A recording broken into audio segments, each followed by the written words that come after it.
Try rolling and set against it.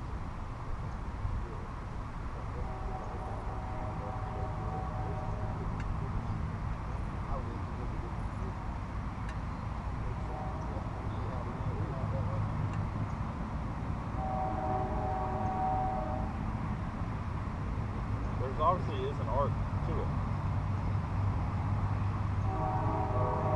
But if you have that sensation of going straight back and straight forward, it helps focus on that puck face stance where there's two of those pucks, we didn't necessarily, now we don't want to decelerate on the way through, so go ahead and accelerate through it.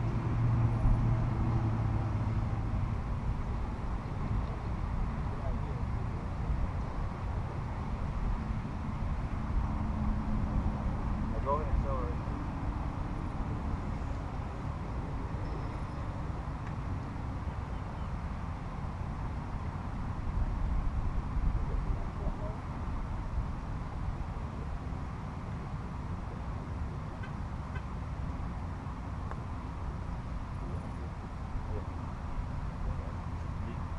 Let this hand take over. Yeah. Grip tighter with this hand and make them feel like you're just holding the club steady. And just feel like you're just rolling the ball to the hole with that hand. So relax that right hand. Just roll the ball to the hole with that right hand. You don't gotta grip that club so tight. You're allowing that right hand to take over and you're opening up that club face. That's pretty good. That's how you have to keep. Right one hand up.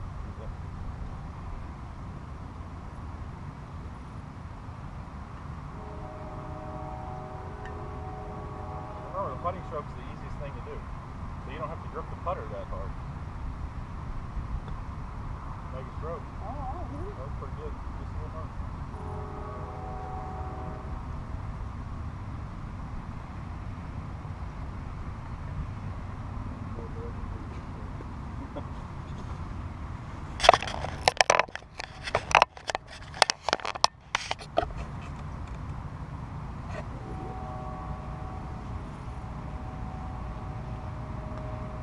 Go. Oh yeah. That works. The putter comes to you, the ball is more solid coming off the face. Like I said, there is an arc to it if you saw it in slow motion. But the feeling you want to try to do is go straight back and straight forward. I'll show you here. Other ways you can practice this, that you can come over here, is you can put tees on either side of the putter. Yeah, bring your putter over here. Put tees on either side of the putter. And try to go between them, and you want to try to stay in between that putter. Between those tees. Right? Because those two putts that the first attempts you had at that, the club face was actually, when you came out open, it started right at the target. Because the club face was open. So you don't even, I mean really, you can actually take something out the golf ball, but hit that golf ball. Then you're going to try to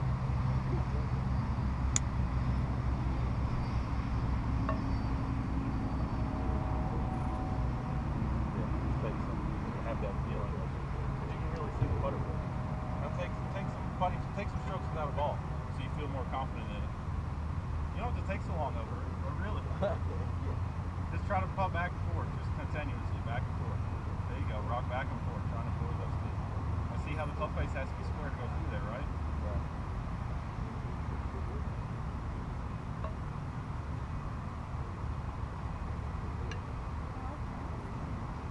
There you go. Ready? That flag? A great tool to use when you're practicing. You don't even need one. You can buy one of these. You can just buy, some of the property markers or a golf club. But so that blue flag is your aim, right? Yeah. Okay. Look for your feet. Right off the flag. What blue flag are you aiming at?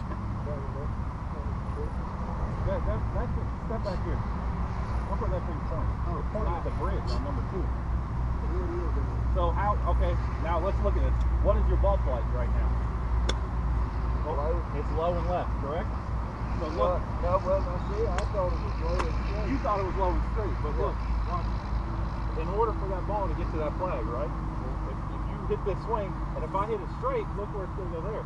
But in order for it to go that way, it's got to be like this, right? And so you're hitting straight at that flag stick low and really left.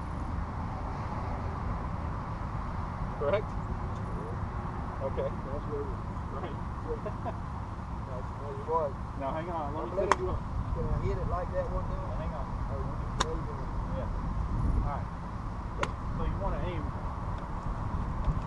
slightly left of the target because the club face is, you know, 1.5 feet away, 2 feet away from where your feet are, and now your club face is aimed at the target. Where I bring it down. Yep. Also goes with Yep. this too. With all of them. You don't want to come across over the top. That's that low and left swing. And so anytime you hit that shot, you can say, okay, I was over the top and the club face was closed down. And that's something you can do in that swing is you can take that and, you know, kind of stop it and say, okay, because you can get a feel. If you're over the top, you can feel where you can see where that butt of that club's pointing, right? If you get up here and start down and you're over here, okay, look where that's at. So it can really kind of help you get a feel, and you can do it in slow motion and try to stop it so you can get a feel for that club face being on the right path. There we go. That was nice and smooth.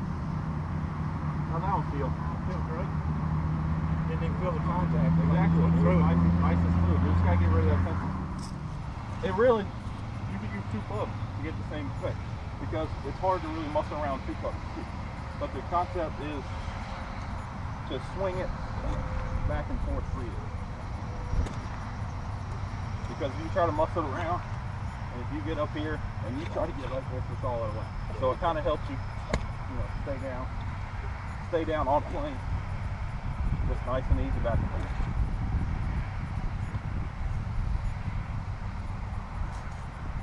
But again, 2 clubs will kind of do. If you put 2 clubs in your hand and kind of take it back, you can't really muscle it back. See that rhythm right there? That's a perfect little rhythm. Back and forth freely.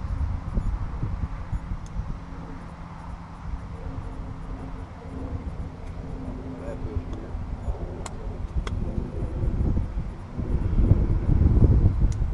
So what is this supposed to?